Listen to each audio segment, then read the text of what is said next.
When it was signed in 1996, the CTBT, Comprehensive Test Ban Treaty, was hailed as nothing short of a arms control miracle.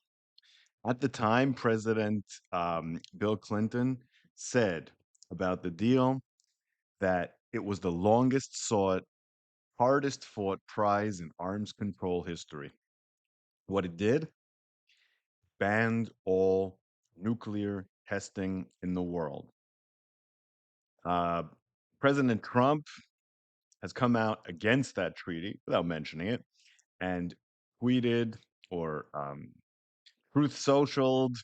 I have instructed the Department of War to start testing our nuclear weapons on an equal basis. That process will begin immediately. Thank you for your attention to this matter, President Donald J. Trump.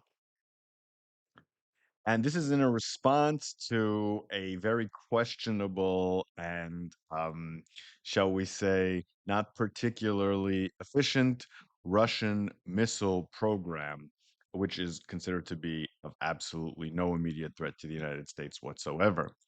And the response doesn't make any sense either. There's no longer any need for nuclear testing. That's one of the reasons the CTBT was signed. I mean, you have to remember, governments don't do anything that will significantly harm their security interests. So why did they sign it in 1996? Because now we have advanced testing alternatives to open testing of nuclear weapons and even to underground testing of nuclear weapons.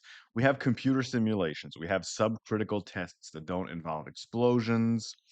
And we also have protocols for stockpile stewardship that protect nuclear weapons, guarantee their efficiency and use without any testing. So, the main reason that there's no testing anymore of nuclear weapons is because it's not needed.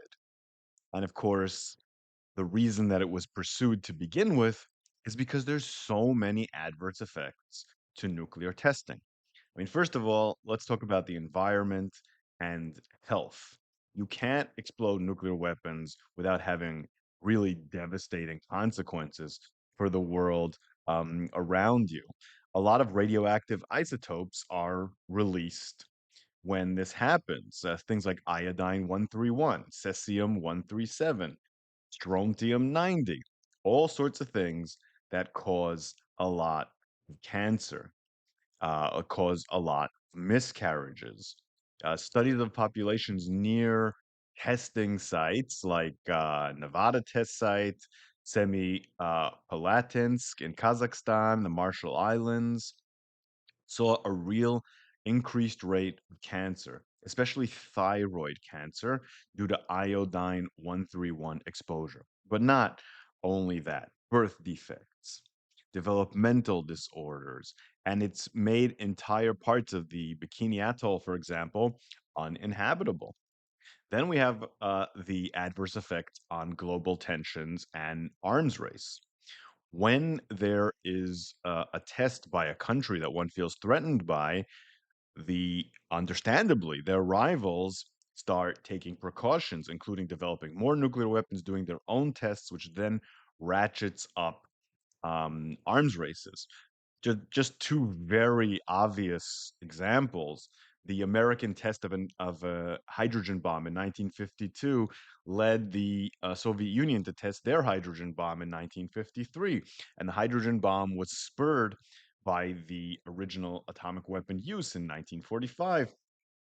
In 1998, India tested its nuclear weapons, and that was immediately followed by Pakistan. And soon there was almost a war between the two over the tensions that emerged over these things in 2000. Just the geopolitical tensions regarding this, you have to keep in mind this is a show of hostility. When you are enemies with a country and you explode nuclear weapons, the immediate thought of the other country is they're going to try to destroy my entire country. How do I respond? That leads to instability. That leads to the development of increasingly destructive weapons. Um, and I think the most important thing is that this brings us away from a non nuclear world. Look, I'm not a moron. I'm not that much of an idealist. I know that no one is going to nuclear disarm now in such a tumultuous world, but the goal has to be to eventually reach nuclear disarmament. Um, we want to lower the number of nuclear weapons, lower the possibility of use, increase the security on nuclear weapons, because their use is simply unthinkable. And we have countries falling apart. We have increasingly irrational leaders. Yes, Trump, I'm looking at you. Um, and we also have the possibility of simply an accident that leads to nuclear war, right? The most famous case was on September 1983 when Stanislav Petrov saw incoming missiles, or what he thought were incoming missiles, while monitoring the early warning radar system in the USSR. He decided, based on his own calculations, that this was not an actual attack by the United States. He said he thought there weren't enough missiles, but according to protocol, he should have fired. And it was a mistake. It was a mistake. And if he'd made a different decision, we'd be living in a different world now, if we'd be living at all. And as long as we have nuclear systems and we have nuclear programs, the possibility of that happening again is high. We need to bring down the number of nuclear weapons. We need to increase safety. We need new treaties, not to ban old ones.